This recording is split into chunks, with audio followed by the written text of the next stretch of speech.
Bel bonsoir tout le monde. Tu peut-être fait pour nous réaliser que ça qui j'ai fait, mais ça pas fait pour ces choix nous qui mettent. Est-ce ça nous ni en tête, ta nous, ou ça qui ta nous, pour qu'on pèse tête? Pas soude. Bel bonsoir maman, il manque esprit que vous êtes bien. C'est le rendez-vous de hebdomadaire, j'ai envie de dire. Bienvenue dans votre émission Chou pour tête. Vous connaissez déjà, chercher de nouvelles alternatives, déconstruction de certains codes pour pouvoir reconstruire sur certaines choses.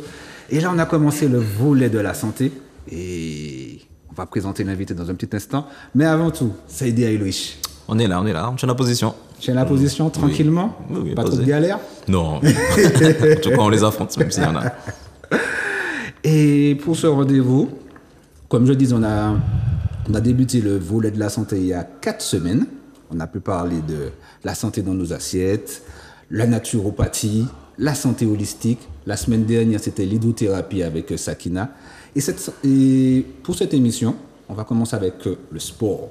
La santé par le sport. Et pour cela, nous avons un invité bien connu de par ses activités, Saïdia. Comment vas-tu, Yuri? Bel bonsoir, moi ça va. Donc tout se passe bien, on est heureux. Heureux de partager comme à chaque fois, quoi. Effectivement, tu as pu participer aux émissions Papa Génitin, entre autres.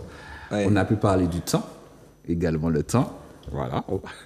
Et là, on va parler de la santé par le sport.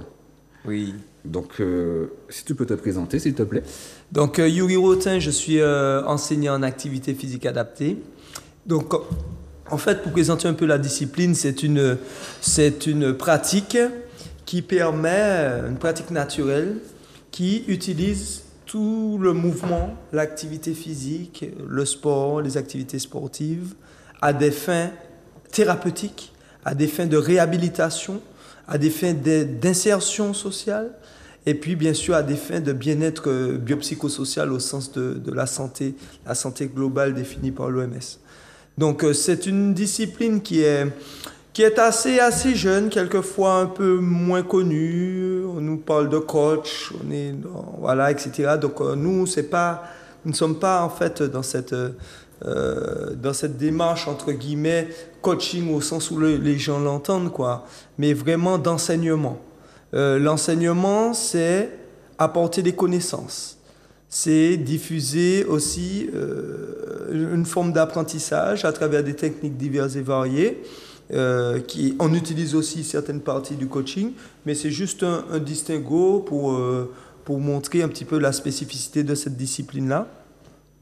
Notre valeur et notre plus-value, si je ne saurais dire, c'est les évaluations, notamment validées scientifiquement. Donc on a une consonance très aussi recherche, où on peut promouvoir un certain nombre de programmes, créer des programmes avec différentes intensités et surtout les évaluer les bienfaits sur la santé physique, la santé mentale, la santé relationnelle. Donc on a des outils divers et variés pour cela, des outils validés comme je le disais, donc qui permet à la fois de savoir si ce qu'on fait est pertinent, mais aussi si ce n'est pas pertinent, comment on y remédie.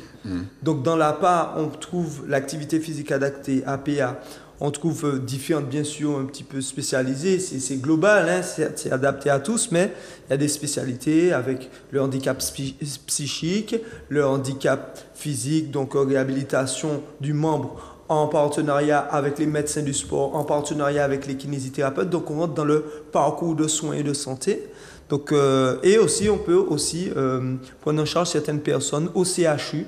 Donc, beaucoup de nos collègues sont dans des centres hospitaliers, des centres de réhabilitation ou encore des cliniques. Hein. Donc, c'est vraiment une profession de santé qui s'intègre dans tout un aspect pluridisciplinaire.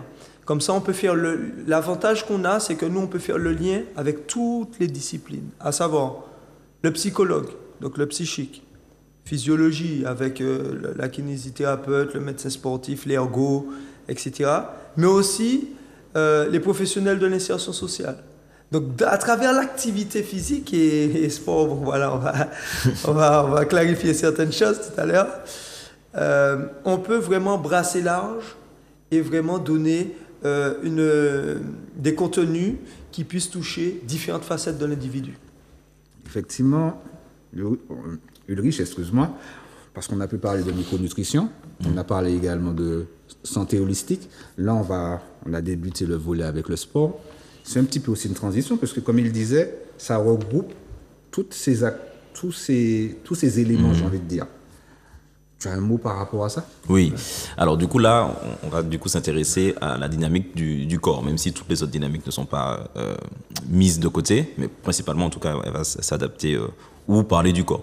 Cela dit, ce que je voulais faire en tout cas, c'était une petite sensibilisation sur le sport. Il ne faut pas oublier, de toute façon on va voir tout à l'heure la distinction entre activité physique et sport, mais moi je parle du sport. Donc l'activité fédérale avec des règles construites, etc. Ça, c'est quelque chose qui est apparu très récemment. C'est pas, il y a une idée reçue qui pense que c'est des choses qui existent depuis la Grèce antique. Les Grecs faisaient des jeux ludiques, voilà, et avaient des performances qu'ils faisaient justement de façon avec un spectacle à la fin. Mais les gens peuvent penser en fait que c'était les Jeux Olympiques en fait qu'on a réhabilités dernièrement. Non, en fait, c'est un contexte particulier qui est lié à l'industrialisation et à la révolution industrielle qui fait que c'est notamment, en tout cas dans la Grande-Bretagne, au niveau de la fin du 19e siècle, que vont se développer les activités sportives. D'accord, et qu'ensuite Coubertin va rassembler tout ça, en faire justement les Jeux Olympiques, et le sport va se développer. Mais c'est quelque chose qui est très récent. Et du coup, ça apparaît dans un contexte particulier, un contexte de production, de productivité, un contexte capitaliste. Et il ne faut jamais en fait oublier que c'est lié. L'apparence du sport est liée à l'apparition et le fait qu'on a conceptualisé en tout cas le capitalisme. Et donc en fait le sport, souvent, malheureusement, est lié à la performance. D'ailleurs, c'est le meilleur allié pour pouvoir pousser les gens à développer le culte de la performance. Et justement, l'idée, c'est de sensibiliser. Culte de la performance et de la compétitivité, il ne faut pas en fait que ça devienne quelque chose qui va faire qu'on va oppresser un autre. C'est ça la nuance. On ne dit pas en fait qu'il ne faut pas être performant ou être dans cette culture-là, mais par contre, elle doit servir à pouvoir nous dépasser, à pouvoir promouvoir justement la santé, mais pas en fait de dominer l'autre. Et ça, c'est une distinction qu'il faut faire parce que souvent, malheureusement, le sport va être utilisé ou véhiculé, en tout cas dans les médias, pour le côté où on va écraser un autre. Et qu'il faut l'écraser absolument pour pouvoir avoir la victoire à tout prix. Et ça, en fait, c'est quelque chose qu'il va falloir qu'on déconstruise. Donc, c'est l'introduction que je voulais faire par rapport à ça. Et maintenant, on pourra justement développer sur tout ce qui l'englobe et surtout dans le volet santé. Se surpasser de par ses performances, mais ce n'est pas dit se surpasser, pour, comme tu disais, pour écraser l'autre. Ouais. Yuri Rotin. C'est intéressant, ça. De part, donc, tu présentais un peu la santé et puis, je dirais, l'éducation physique. L'activité physique adaptée. L'activité physique adaptée. Mais ton cursus à toi. Donc, c'est ça. Donc, en fait, par rapport justement à ton introduction qui est intéressante, je me suis revu à la fac l'histoire du sport, sur la mondialisation. Je pense qu'il y a un auteur que tu vas apprécier qui s'appelle Jean-Marie Brome, qui est vraiment, lui, c'est un anti-sport de haut niveau, quoi. C'est un professeur c'est un enseignant, d'accord? C'est un enseignant, voilà, et qui en fait, lui, est contre le sport de compétition par rapport à tous les effets que tu as dit là, qui sont néfastes en termes de productivité, etc. Alors, juste pour revenir sur moi, donc j'ai fait la faculté de sport en Guadeloupe, donc une licence avec une spécialité activité physique adaptée, donc fac de Guadeloupe, super. C'est une filière qui était assez nouvelle, mais qui a du sens au regard de nos réalités sur les îles, donc la prévalence de certaines pathologies. Donc je pense que c'est un axe très fort qu'ils ont développé et qui porte ses fruits, la preuve, parce que nous, quelquefois, on manque aussi de professionnels pour pouvoir encadrer. Ensuite, je suis allé à Montpellier où j'ai fait un master, le master pour aller un peu plus loin, qui avait pour but vraiment avec un mémoire à la fin, mémoire de recherche, qui montrait un petit peu l'impact d'un programme de jeux physiques traditionnels je dis bien jeu physique, d'accord, parce qu'on peut mettre ses billes dedans, dans nos jeux, de les tellement belles, mais bon, c'est bien au milieu, coup de poignet que tu auras, bon, voilà, il n'y aura pas forcément un bénéfice cardiaque, etc. Mais peut-être sur la motricité, bon, tu vois, c'est à explorer, tu vois, même dans un petit jeu comme ça, il peut être intéressant en réhabilitation, je pense même des hémiplégiques, AVC, tu vois, bon, bref, tu vois, cette partie d'une blague, et ben finalement, c'est pas si blague que ça. Et donc, du coup, un programme de jeu où j'ai mis des retraités. Dans un programme de jeu traditionnel. Donc il y avait un double aspect où tu avais un petit peu le côté culturel, le côté mnésique, puisqu'il se remémorait des moments passés, il se remémorait des cadres, des personnes. Ça a donné des résultats fantastiques. Donc mon critère d'évaluation était les entretiens semi-directifs, donc où tu poses des questions, tu questionnes sur comment ils ont vécu le programme, qu'est-ce que ça faisait émerger chez eux, quelles réflexions. Et donc du coup, j'ai eu un super résultat, quoi, parce qu'il y a des éléments sur lesquels on ne pense pas, comme certains m'ont dit que ça leur rappelait leur cousin, leur frère, peut-être qui est décédé, etc. Donc ça ravive une espèce de flamme. Et de là, j'ai pu concevoir un certain nombre d'ouvrages collectifs.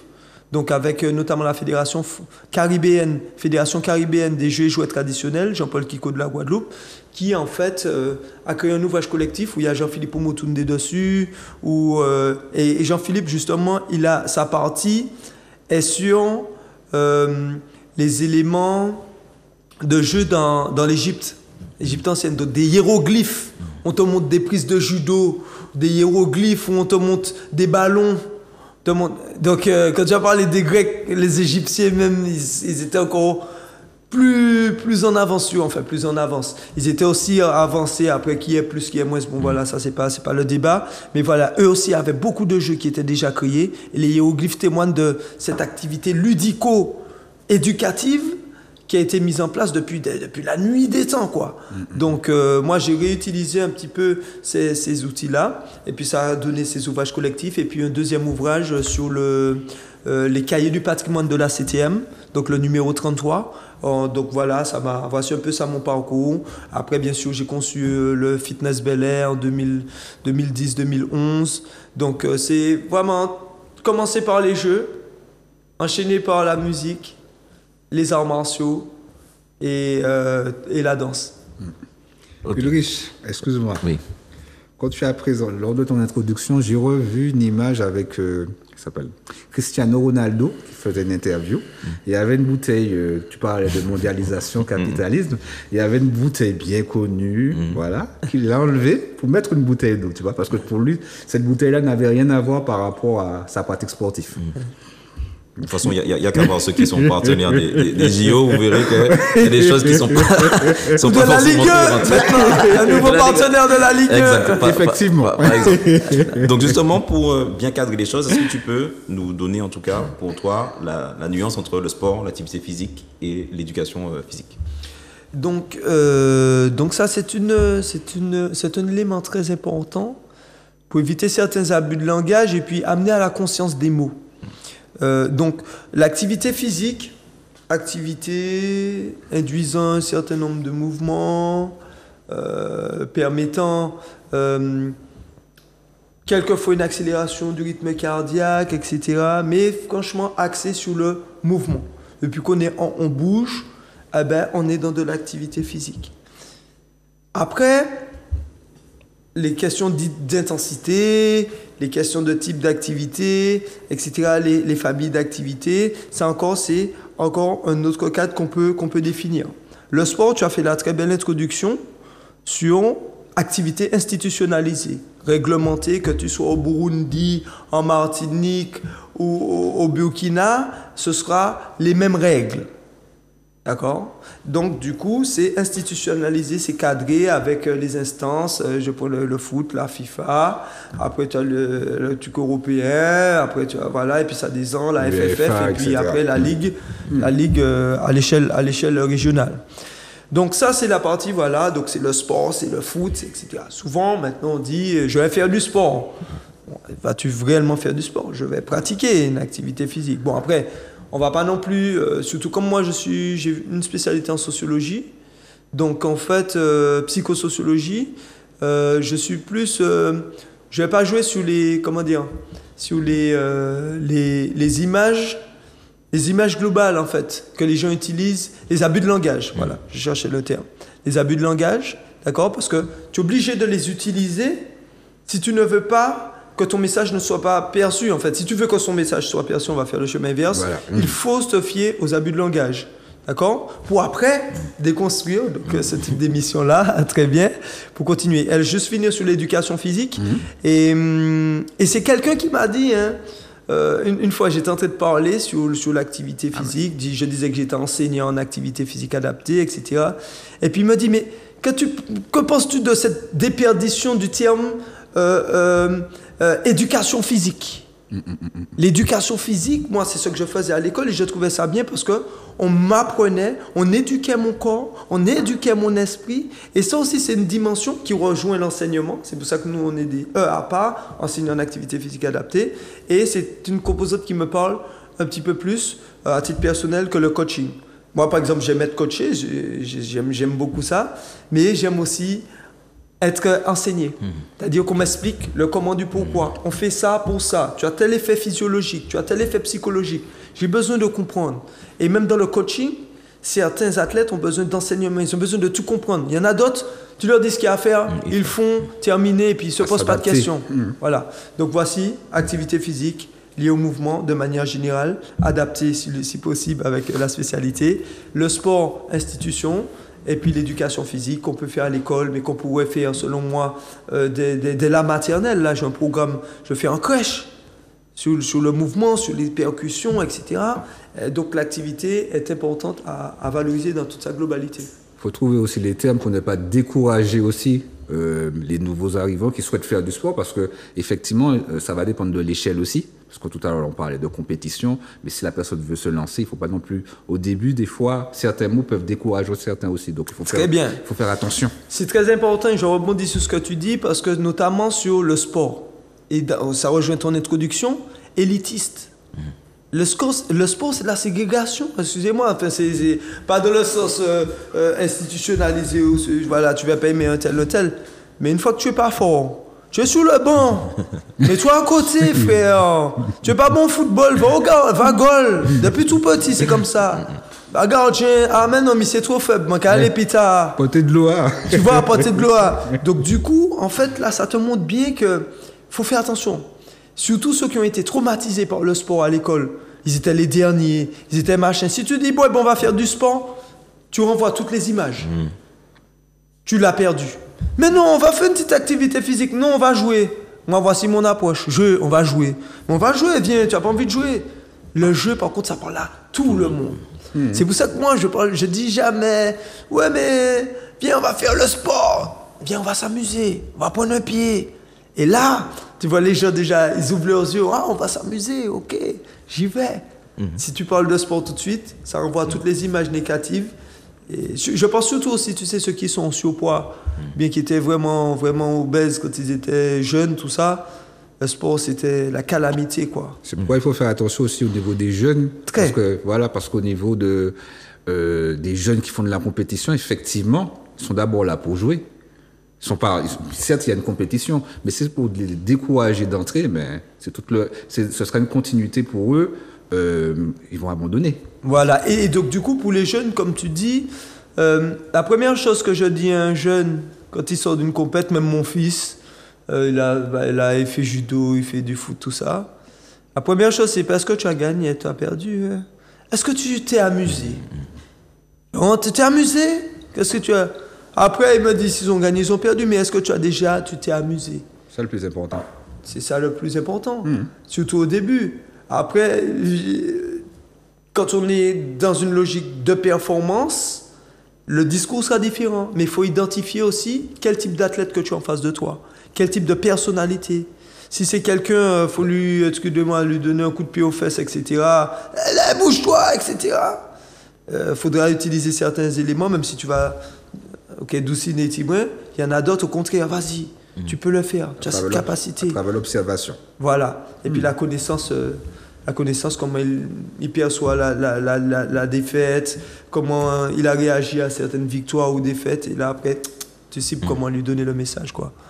Mais, tout à l'heure, tu as parlé de Fitness Ballet. Et donc ça, je pense que c'est la meilleure composition pour pouvoir faire le lien entre l'activité physique et la culture. Quel lien que tu fais entre les deux?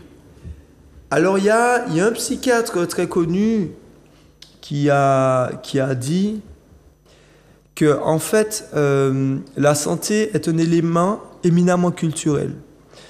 Donc, partant de cela, je n'avais pas encore la citation quand j'ai commencé le Fitness Ballet. Et du coup, je me suis dit, en fait, déjà, je trouvais dommage qu'on soit sur une île, qu'on soit en Martinique et qu'on n'ait pas une identité marquée dans notre pratique sportive et d'activité physique de manière globale, qu'il y ait une identité culturelle dedans. Et de là, je me suis dit, je commençais déjà à mettre des tissons au ballet, je commençais à apprendre le ballet depuis le 5 février 2009, parce que j'avais fait mon mémoire en 2009. Comme par hasard, le 4 février, j'arrive le 4 février, donc du coup, tout au signe, quoi. Donc là, c'était là, les temps. Il par hasard. Ouais, il était 400 mais ok, on va arriver, on doit aller. Et donc du coup, les tambours, tout ça, les percussions, c'était là le déclic pour le Fitness Ballet. Et donc du coup, je me suis dit, c'est intéressant, les rythmiques, mais aussi, comme mon diplôme, l'intitulé de mon master, c'est ingénierie du mouvement humain. Donc, tu es là pour analyser tout type de mouvement, quel qu'il soit. Donc, je peux prendre n'importe quelle activité, du hockey sur gazon, hockey sur glace que je n'ai pas pratiqué. Tu analyses les paramètres, tu analyses les composants travaillés. Pardon. Et après, le CBI. Tu agences. Ouais. Tu vois, j'ai déjà analysé le CBI. On te dit le coup de poignet. Il y a des gens qui ont besoin de réhabiliter leur poignet. Donc peut-être, ok, envoie le dé plusieurs fois. Tu vois, donc je me suis repris tout de suite. D'accord? Donc du coup, voilà, analyse du mouvement humain.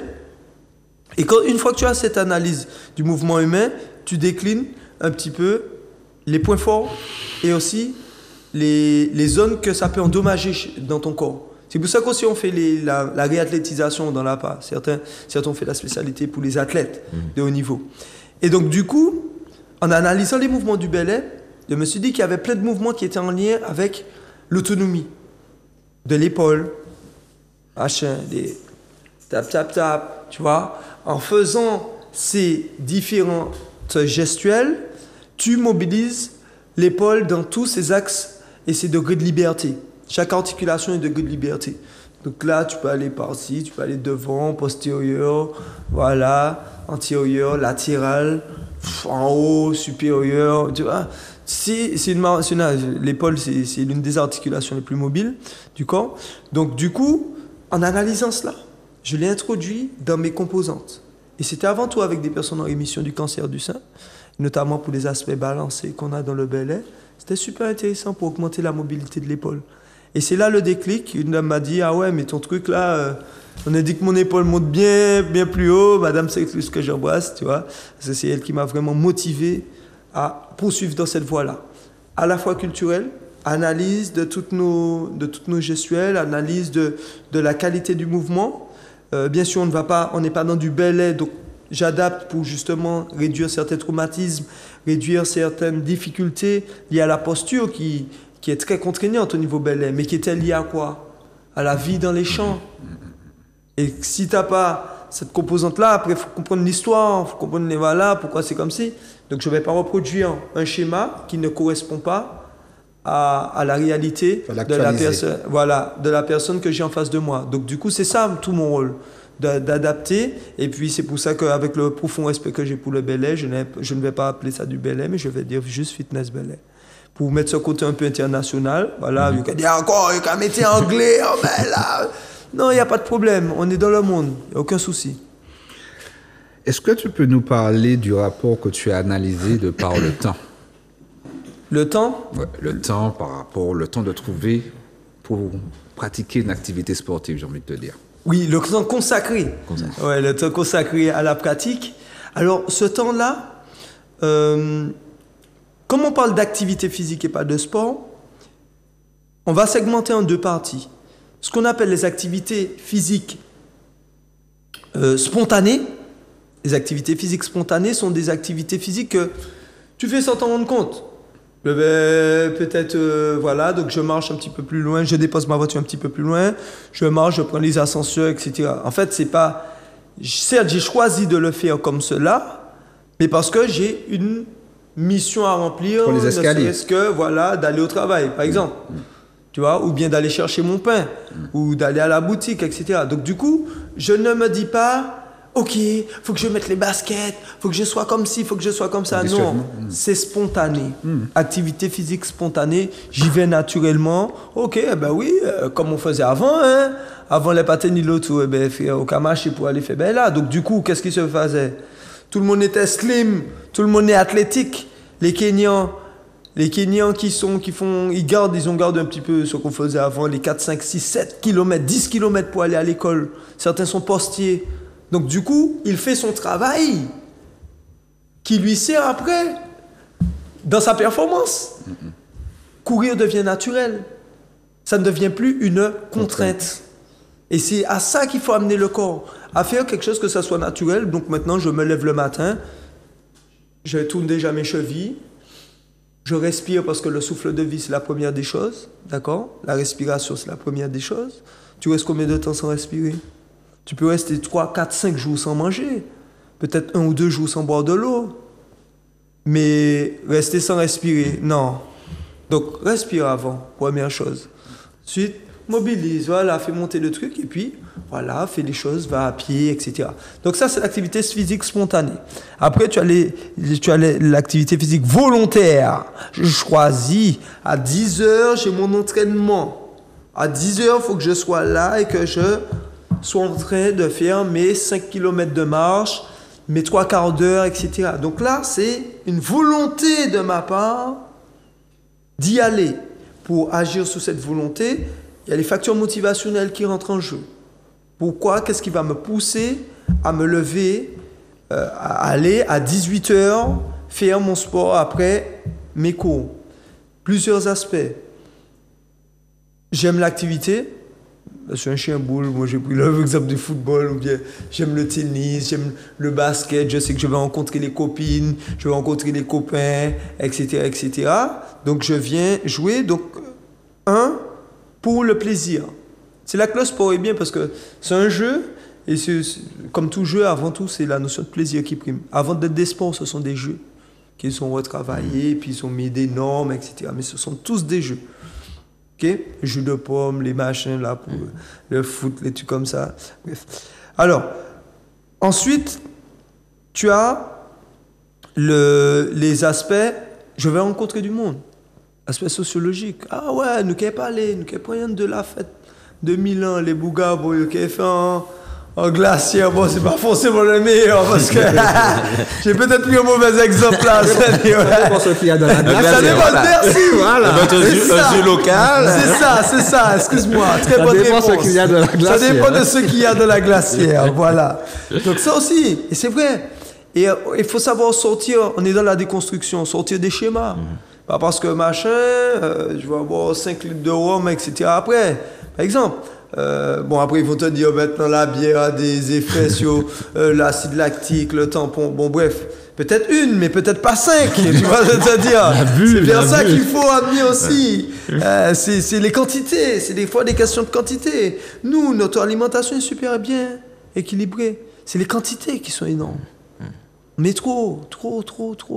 Donc, je fais le lien avec la partie activité, la partie alimentation, tout ça. Donc, du coup, les éléments motivationnels pour l'activité volontaire, le plaisir de jouer, le plaisir de s'amuser, le plaisir de rencontrer du monde. Et maintenant, de plus en plus, on insiste sur le plaisir des bienfaits sur la santé, pour vivre longtemps et vivre mieux. Parce que les gens se sont rendus compte que tu peux avoir l'argent que tu veux. C'est pour ça que moi, quand je vois des gens qui ont beaucoup d'argent, je n'envie personne pour ce qu'ils ont fait, surtout s'ils ont travaillé à la sueur de leur front. Il n'y a pas de problème. Après, si c'est des voleurs, ça c'est autre chose. De toutes les manières, le monde est juste. Hein. L'équilibre se fait toujours.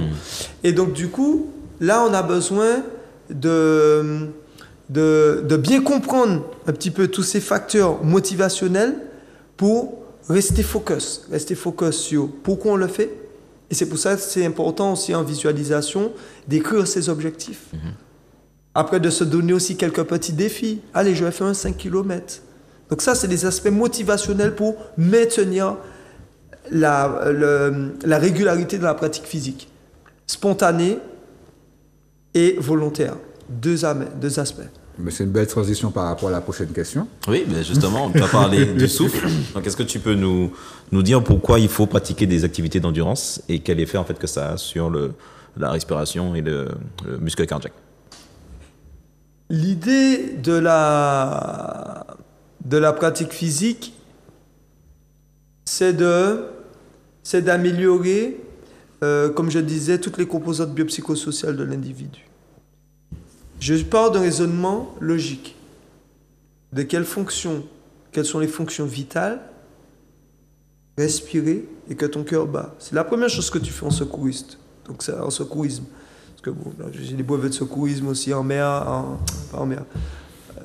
en milieu aquatique, etc. Donc c'est frais dans ma tête là.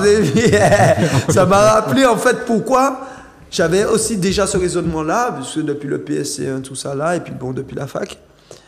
Et donc du coup, pour ma pratique, je commence par les fonctions vitales. 1, la respiration. Donc le premier conseil que je dis, c'est commence déjà par bien respirer consciemment. Le matin, faire des exercices, des trucs simples là, je viens d'en faire un. Tu laisses des blancs dans une discussion. Laisser des blancs, comme ça, ça t'évite de parler inutilement et puis d'en dire trop là où il n'en faut pas.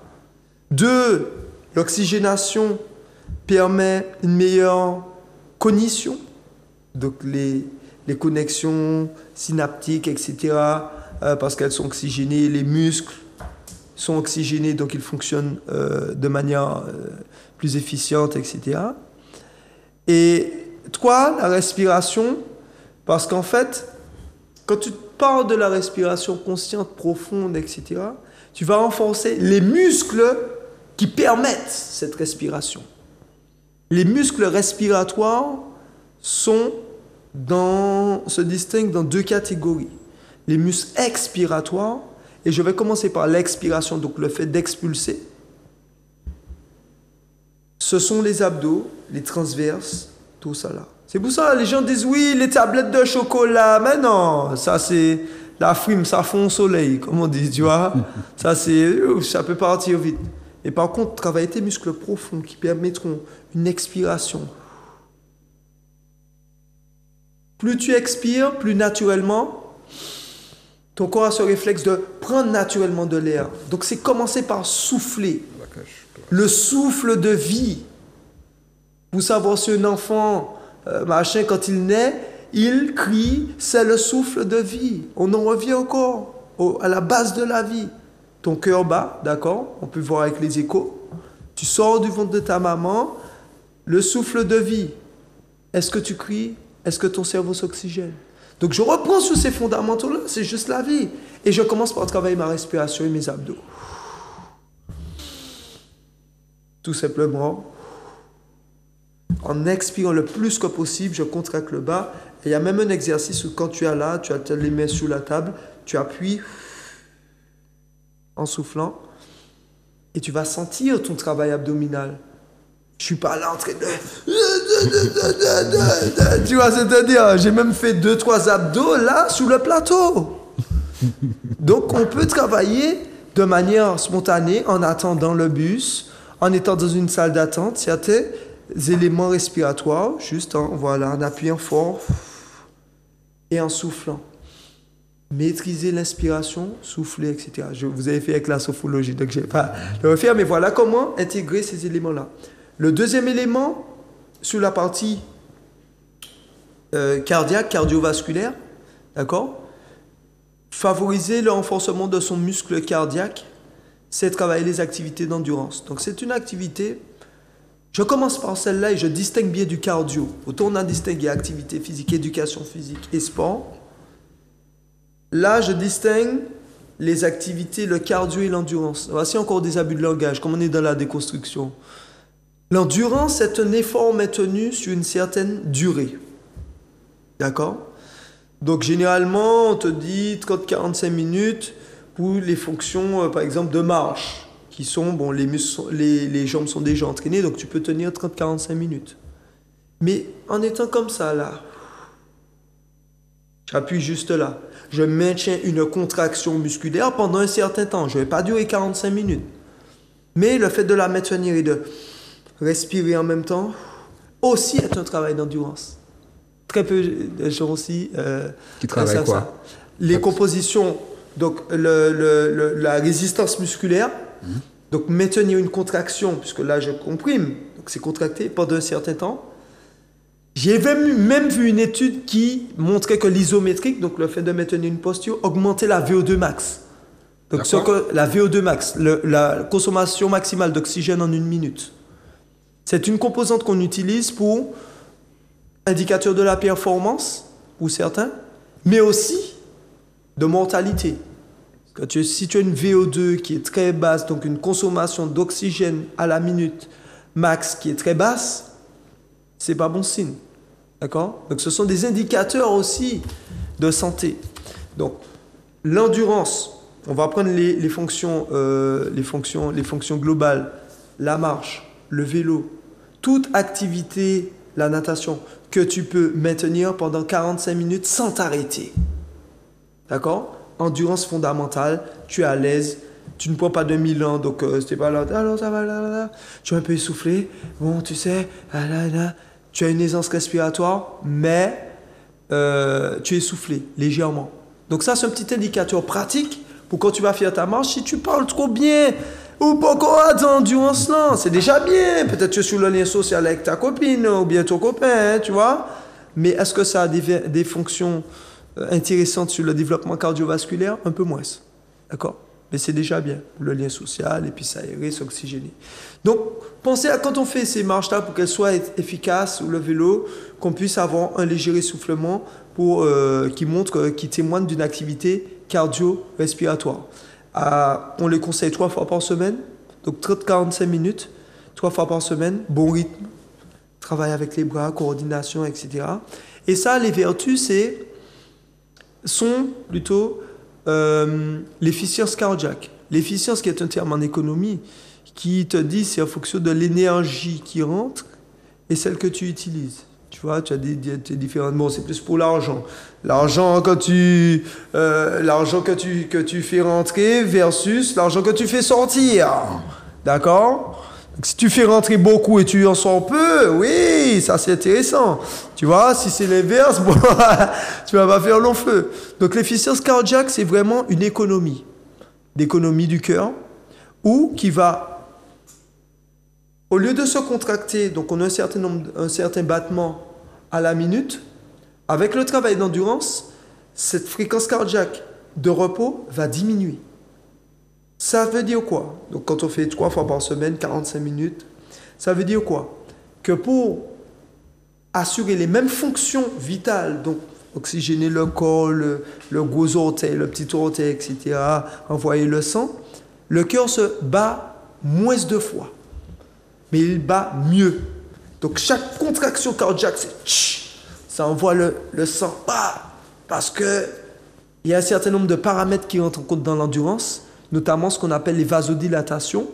Quand tu commences à travailler 30 à 45 minutes, tu as une augmentation du volume des artères.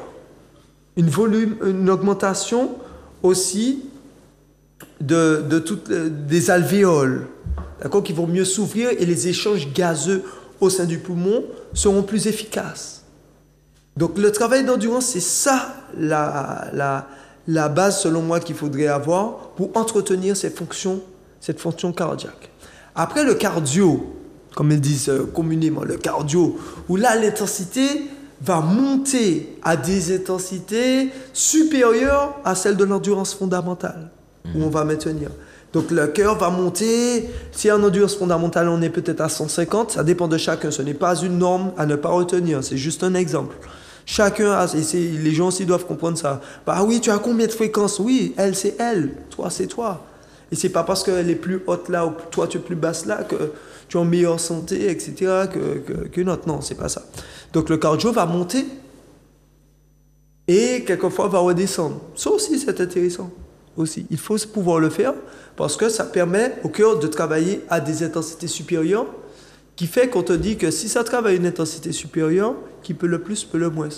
Ce sera plus facile pour elle, pour le cœur, de maintenir une intensité un tout petit peu plus basse, mais sur un long terme. Donc pour améliorer l'endurance, tu peux faire aussi du cardio, ça va varier, mais selon moi, c'est l'alternance des deux qui est important. Donc voici la différence entre les deux et l'importance justement de l'endurance fondamentale. Puis c'est important par rapport surtout à notre Martinique, avec notre population, parce qu'on est souvent, je ne vais pas dire contraint, mais on a souvent des maladies également cardiovasculaires en Martinique aussi. Voilà.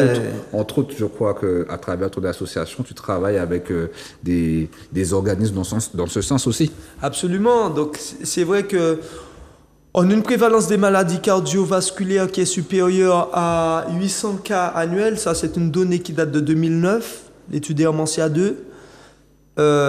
Et donc, du coup, ça fait près de 80 au mois et quand on regarde bien, 20 à la semaine, quoi. D'accord, 3 par jour. Donc, c'est des prévalences assez importantes. Et donc, qui doivent nous interpeller. Bon, les causes, on les connaît plus ou moins. Bon, cette alimentation un petit peu plus salée, etc., sucrée aussi, ouais, voilà. Donc, la salée qui crée l'hypertension, un peu plus sucrée. Certains me disaient, oui, il y a beaucoup d'anciens aussi qui ont maintenant, oui, peut-être qu'ils consomment aussi ce sucre. Mais il marchait plus. C'est une question de balance énergétique, d'accord? Et puis, il y avait moins d'abondance, on était moins dans le... Moi, qui a goinfré comme les postes Admiral Robert. Bon, là, c'était... Enfin, je plaisante un peu avec ça, c'est parce que, avec ma famille, des fois, moi, mais toujours la fête, puisque faut pas... C'est pas un jugement, mais c'est faire comprendre, à travers des mots un peu raides, mais regarde de quoi on est là. Mais quand après, tu te penches sur le comment du pourquoi, oui, il y en a, ils ont vécu la misère. Donc, le corps a cette psychologie de se dire « Ah non, moi, pas la misère t'as encore. » Donc, je garde. J'ai souvent des réserves. J'ai certaines grand-mères, tu vas jamais manquer ni de sucre, ni de riz, ni de tout ce que tu veux parce que ni en réserve grossesse à dans l'armoire là. Mais tout ça, c'est lié aussi au vécu. C'est lié à notre histoire. Donc, à Tchèbon qui a fait la fête, à nous maintenant de rééquilibrer les jauges. L'excès. Et puis en plus de choses à l'étranger, hein, bon, en plus, hein, l'Amaury, tout ça là, c'est bien beau, Tinel l'Amaury, mais ça, on en a parlé on va pas connaître pas l'Amaury ici. Hein. Bon, si d'autres connaissent, c'est vrai, tu vois. Mais alors que les Kalinago aussi maîtrisaient le fumage de poisson, on a notre fumage là, pourquoi le Poutine nous pas servi ça. Donc on a plein de petites choses là, les salaisons, et tout ça en fait gardait comme l'élément de conservation était le sel, on a gardé un peu ce goût salé là, qui fait que si tu mets un repas un tinel l'Amaury et puis l'Amaury n'a pas salé, même moi, l'Amaury n'a pas salé à des fois, oh, on va parler bête, tu vois, c'est-à-dire, donc on a habitué notre palais à ça. Et en plus, on n'a pas l'activité. Mais tu compenses avec les activités. Ouais, voilà. Donc, il faut le dire également. C'est surtout ça. Parce que quand après un cours, tu continues après un entraînement. Donc voilà, tu compenses avec les activités après. Voilà. Et pourquoi alors? Pour justement justifier l'importance de l'endurance aussi et l'hypertension. Quand on transpire dans les activités d'endurance, 30-45 minutes, tout ça, tu as une sudation. Si vraiment tu es obligé de transpirer. Même si tu transpires peu, comme moi. Qu'est-ce qui sort? Les toxines. Du corps. Toxines, mais aussi de l'eau. L'eau et le sel. On le sent des fois, tu vois les traces blanches quand ça sèche, que tu es au soleil, du sel qui est là. Donc le sel en excès peut partir aussi via les pores. D'où l'importance encore de pratiquer cette activité d'endurance. Un, pour le cœur, pour ce que j'ai précisé tout à l'heure, là, l'efficience cardiaque, la vasodilatation des artères, etc., qui permet une meilleure circulation. Mais aussi pour l'élimination des toxines, élimination des sels, voilà, que tu vas régénérer avec des bons sels minéraux, pas forcément du sel de table, mais le persil, l'oignon, l'ail, tout ça, ils ont des sels. Ils ont des sels minéraux. Donc on peut réutiliser à travers des jus verts, crus, et sans cuisson, quoi. Donc ça, c'est important. Ouais. Donc est-ce que tu peux maintenant nous faire le lien entre l'aspect psychologique et émotionnel et la pratique de l'activité physique? Donc les aspects psychologiques et émotionnels sont très importants dans notre vie de tous les jours. À titre personnel, donc là c'est un avis qui n'engage que moi, les 3/4 des maladies, avant de regarder les mauvaises habitudes alimentaires, ici et ça, pour moi, sont psychologiques et émotionnelles. Pourquoi? Les constats de terrain que j'ai fait à Cœur et Santé, donc tu parlais de la structure, donc c'est Cœur et Santé de la Martinique, dans laquelle je travaille. Et je faisais aussi j'intervenais dans les centres de réadaptation cardiovasculaire. Donc voilà, dans les différentes cliniques, même au CHU. Et donc du coup, je posais la question, mais de manière induite, hein, je ne dis pas, bon, qu'est-ce que vous pensez que vous avez peut-être moins bien fait et qui fait que vous êtes là? C'est des questions assez particulières, mais c'est pour amener à l'introspection de se dire, bon, sur certains points, j'ai ma part de responsabilité dans ce qui me... Il faut accepter, c'est pas pour te blâmer, etc. C'est comprendre ce qui s'est passé pour ne pas le refaire. C'est pour aller faire de la récidive, de cacher de l'empoigné. Chaque fois qu'il y a un accident, il y a venir, au cas soin, tu retournes chez toi, tu reprends les mêmes habitudes, et puis voilà, et puis le système tourne comme ça. Les réponses étaient le stress. Pratiquement, franchement, c'était 75%. Ils m'ont dit, non, là, c'était un truc émotionnel, là, j'ai eu machin, là, ma maman ci, là, mon papa ça, mon mari ci, mon enfant ça. C'était franchement 3/4. Donc ce sont des tendances de terrain. Donc c'est-à-dire que les tendances de terrain, ça n'a rien de scientifique. On n'a pas évalué ça, on n'a pas interviewé une cohorte de personnes avec une significativité, etc. Mais toute étude scientifique parle d'une tendance de terrain. Donc moi je suis très sur les tendances de terrain parce que je vis avec les gens, je suis là, j'écoute leurs discours. Et après tu peux faire des études en fonction des éléments que tu as perçus du terrain. Et donc, du coup, cet élément émotionnel est très important à gérer. Et la pratique physique, de manière globale, et certains sports aident beaucoup sur la gestion émotionnelle. Pour 2 raisons. Les activités d'endurance, surtout, j'aime bien. Donc, j'ai fait la trans, à titre personnel, j'ai fait la Transmartinique, 134 km. J'ai fait 2 Chambered, 92 km. Et c'est là que j'ai vraiment compris mon corps. J'ai découvert mon corps. Quand tu crois qu'il est fatigué, non, il n'est pas fatigué. Quand tu crois que soi-disant il a besoin de manger, non, il n'en a pas besoin. Mais il y a l'entraînement qui va avec aussi. Il y avait l'entraînement, mais oui, il y a l'entraînement, bien sûr, mais c'est surtout du mental. Tu vas croiser des ultra-trailers, il y a des super entraînés, ils étaient gendarmes, ils ont fait combien de trucs. Ils ne réussissent pas. Mentalement, si tu n'es pas bien, tu ne réussis pas. Et un jour, j'étais parti, machin, j'étais super entraîné. Mentalement, j'en avais marre. Je pense, je ne sais même pas si j'étais dans un gros poids lourd. Je me souviens pas. Bon, bref, j'arrête. Alors que j'étais préparé, tout ça. Mais j'ai plus envie. Tu vois, j'ai plus la niaque, j'ai plus la motivation. Mais une fois que tu as passé cette petite voie-là, parce que tout le monde l'a à un moment, et puis tu as dit, frère, même si j'arrête quoi? Je n'arrête rien du tout. Détermination. Je continue. Voilà. Et le chemin, c'est là-bas. C'est à Shelchia qu'il faut arriver. Donc, je vais arriver à Shelchia. D'accord? Ça t'aide après dans la vie de tous les jours. C'est pour ça que j'ai fait le travail. Que j'ai voulu travailler pour être finisher. Parce que c'est là que, quand tu crois que tu es fatigué, tu ne l'es pas. Quand tu crois que tu as faim, ne crois pas que tu as faim. Non, bois de l'eau, tu vas voir déjà. Peut-être déshydraté que c'est déshydraté. Et comme tu ne donnes pas à ton corps de l'eau, il fait un appel de nourriture pour puiser l'eau qu'il a besoin. Va boire de l'eau avant. Le deuxième élément sur l'aspect émotionnel, je suis judoka. Donc là, j'ai fait du judo, en sport, compétition, machin. L'entraînement, gagner, performance. Je voulais gagner, j'ai gagné. Machin, tout petit, tu vois, voilà, tu es sur le podium, tu as des articles, il faut sortir, des machins, c'est trop. Et en fait, quand tu retires cette partie compétition, une fois que j'ai été déçu un peu de la compétition, c'est pour ça que ton discours m'a fait sens pour moi, parce que je suis devenu un sportif non compétiteur. J'étais un sportif compétiteur, petit, gagné, après, Et puis après, j'étais le sportif mais j'ai horreur de la compétition. Je ne voulais pas gagner l'autre. J'étais au judo, je commençais à paniquer parce que j'avais battu l'autre. J'ai dit, c'est bon, t'es pas un compétiteur, frère.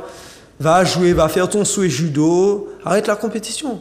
Quand tu commences à avoir mal pour la personne que tu as battue, alors que c'est le but du jeu, tu n'es plus dans l'aspect compétitif. Mais après, je me suis dit, il y a des gens, pourquoi? Oui, en fait, j'ai fait mon choix d'être dans mon judo loisir. Et c'est un choix à respecter. Certains parents aussi, des fois, veulent l'exigence. Oui, il faut que tu sois dans l'équipe première. Ouais, mais il a juste envie de prendre un souhait, faire un souhait avec les amis, etc. Donc, du coup, au judo, si tu es trop crispé, tu n'y arrives pas. Parce que le judo, c'est de la souplesse. C'est utiliser la force de l'autre. Le parallèle avec les émotions, si tu es bridé au niveau de tes émotions, tu es tout le temps sujette à... Tu t'énerves parce que pour différentes raisons.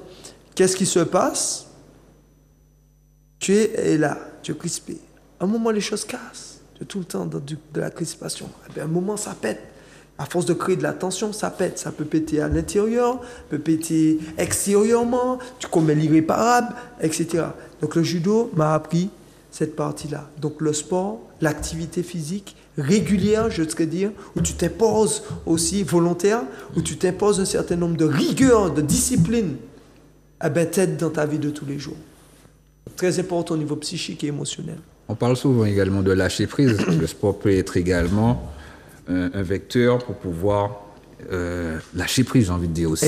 C'est exactement ce que je disais surtout par dans rapport au l'aspect judo. émotionnel, dans Voilà. tous ces aspects-là. Et c'est marrant, hier j'ai eu la discussion avec une amie, comme si avant qu'on prépare tout ça, avant de venir, tu vois, elle me parlait des bienfaits du judo sur son lâcher prise. Oui, arrête d'être... L'éducateur sportif a fait son travail. Il a vu que c'est pas quelqu'un qui est là pour la compétition, mais que le judo est un outil pour l'amener vers autre chose. Il a compris cette autre chose. Donc comment il l'a amené? Déjà, détends tes bras. Et tu seras détendu dans ton esprit. Accepte que tu puisses être tiré à droite, à gauche, et rentre dans le mouvement. Sois dans la fluidité, etc. Donc du coup, il faut pouvoir utiliser ces leviers-là aussi à d'autres fins. C'est pour ça que j'aime l'activité physique adaptée, l'enseignement et l'éducation physique, parce qu'après, tu peux utiliser plusieurs outils. Tu peux utiliser un sport, tu peux utiliser un jeu traditionnel, tu peux utiliser une pratique culturelle. Et voilà, donc les pratiques culturelles, comme on en a parlé, pour t'amener à bouger, à te mouvoir, mais surtout à libérer ces tensions-là qui peuvent te parasiter l'esprit et le corps. Bon, Oui. du coup, comme on arrive à la fin, donc, j'aurais aimé en fait que tu puisses conclure et nous parler surtout du fait d'utiliser les activités aquatiques. Donc de nous parler en tout cas du fait que en fait, ce sont des activités qui sont sous-estimées au pays. Oui, c'est clair que les activités aquatiques, en fait, on a vu que il y avait toute une consonance assez particulière parce que on est quand même entouré d'eau, mais on avait un peu peur de l'eau. Il y a des marins pêcheurs qui ne savaient pas nager. On a eu du mal à se réapproprier notre espace. J'ai vu des gens qui babillaient. Oui, chez moi, pas, ouais, il y a qui tourisme encore, non, mais oui, mais les gens ne se réapproprient pas leur espace naturel. Le touriste, tant mieux, va vendre des cocos. Une fois, je coupe un coco sous la plage. Le nombre de personnes qui sont venues me voir, mais c'était pour moi. Donc il y a une activité, j'aurais pu lancer une activité économique. Bon bref, ça c'est un parallèle. Mais en tout cas, les activités aquatiques sont à utiliser puisque nous avons cette vertu-là. Et on a commencé vraiment à prendre conscience à partir du Covid. Quand on t'a interdit, c'est dans l'interdiction souvent que les réflexions émergent. Quand on interdisait d'aller à la plage, qu'est-ce qu'on a fait? On n'a pas le droit, par principe de contredire la loi, l'homme ne qu'à aller. Mais surtout, alors, ça c'est pour l'aspect un peu rebelle ou revendicatif, mais j'ai souvenir de beaucoup de seniors, elles m'ont dit, c'est ceux qui les ont sauvés. Parce qu'elles sont déjà un peu isolées, l'eau de mer avait cet effet détente. Et surtout, elles, c'est particulier parce qu'elles avaient peur de l'eau. Ils ont eu au moins quelqu'un de leur famille qui est mort noyé. À chaque famille que je parle, il a un souvenir de quelqu'un qui est mort noyé, etc., etc. Donc, du coup, il y a beaucoup de méfiance par rapport à ça. Donc, il faut qu'on travaille sur se réapproprier. Donc, saluons aussi les initiatives de l'éducation nationale sur le savoir nager, qui, pour des enfants, des programmes qui, pour des enfants, permettent d'apprendre les rudiments de la natation, les bases de la natation. Et je félicite tous les maîtres nageurs sauveteurs de la Martinique pour ce type d'initiative, pour nous réconcilier avec cette activité aquatique. Moi, j'utilise le longe-côte, la marche aquatique, longe-côte marche aquatique, parce que c'est un outil super intéressant, c'est une activité assez nouvelle, qui consiste à marcher dans l'eau au bon niveau d'immersion, donc avec de l'eau entre le nombril et les aisselles, pour préserver aussi le bas du dos, pour préserver, parce que s'il y a trop peu d'eau, si tu n'as pas le gainage suffisant, tu vas tirer sur ton dos et en fait, tu vas essayer de compenser et tu te fais mal. Et c'est une activité assez intéressante parce que tu es à pied, et pas de la natation, donc tu as toujours un contact au sol, et ça amène petit à petit certaines personnes à se réconcilier avec l'eau. Et pas seulement les Martiniquais, puisque nous on reçoit beaucoup aussi de personnes qui viennent de manière ponctuelle. Et il y a une qui me disait, tu sais, moi je te remercie parce que c'était pas gagné pour le longe-côte, parce que j'ai perdu mon frère noyé, tu vois, j'ai toujours eu cette phobie-là. Et par l'accompagnement, par le fait de rassurer ce que tu disais, les mots, non, là tu as pied, je suis avec toi. En plus, quand tu es sauveteur, je suis sauveteur aquatique. Donc, tu sais, je suis sauveteur aussi, il n'y a pas de problème, tu vois. S'il y a un problème, je suis là pour toi. Tu vois, donc ça y va. Donc, réapproprions-nous nos outils naturels, nos espaces naturels, à travers les randos. Je vois aussi un engouement pour les randos. Les randonnées, oui, découvrons. Protégeons par contre aussi notre espace naturel. Protégeons-le, respectons-le, arrêtons aussi les abus sur certains trucs. Il y a des tracés qui sont faits. Quand on fait du hors-piste sur certains éléments, ça crée de la jonction. Excuse-moi, Yori. Oui. Jacques nous témoin des fois. Mais à travers tous tes propos, moi, j'ai pu constater qu'il y a de la synergie déjà entre professionnels. Et également, on a pu constater aussi, de par cette histoire, la santé, de par toutes ces... Je dirais toute cette histoire qu'il y a autour du sport et puis tout ce qu'il y a à faire pour le sport, c'est toujours bénéfique pour nous tous, j'ai envie de dire aussi.